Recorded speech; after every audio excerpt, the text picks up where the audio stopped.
आंक सार्वजनीन चंदन उत्सव उद्यापित रूपसा थाना अंतर्गत आंक पद्मकिशोर मंदिर प्रांगण में 5 दिन धरी चालू रही सार्वजनीन चंदन उत्सव उद्यापित हो जाइछि।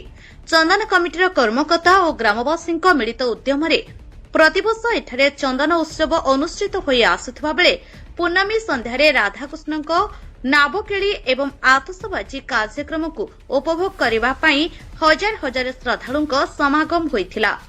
आंक पड़ियारे विभिन्न प्रकार दुकान बसिथिबा बेले लोक माने बेसरे सहकारे उपभोग करथिले।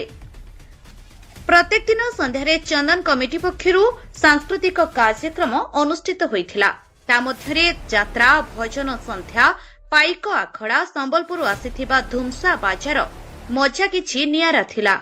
कार्यक्रम को चंदन उत्सव जयकृष्ण बेहेरा, डॉक्टर तपन कुमार बेहेरा, मायाधर बेहेरा, अमूल्य बेहेरा, गजेन्द्र पंडा, महेन्द्र दास, जड़ई बेहेरा, उमेश बेहेरा, सरपंच ज्योत्स्नाराणी बेहेरा समस्त ग्रामवासी और अंचलवासी बहु मान्यगण व्यक्ति प्रमुख परिचालन सहयोग करथिले।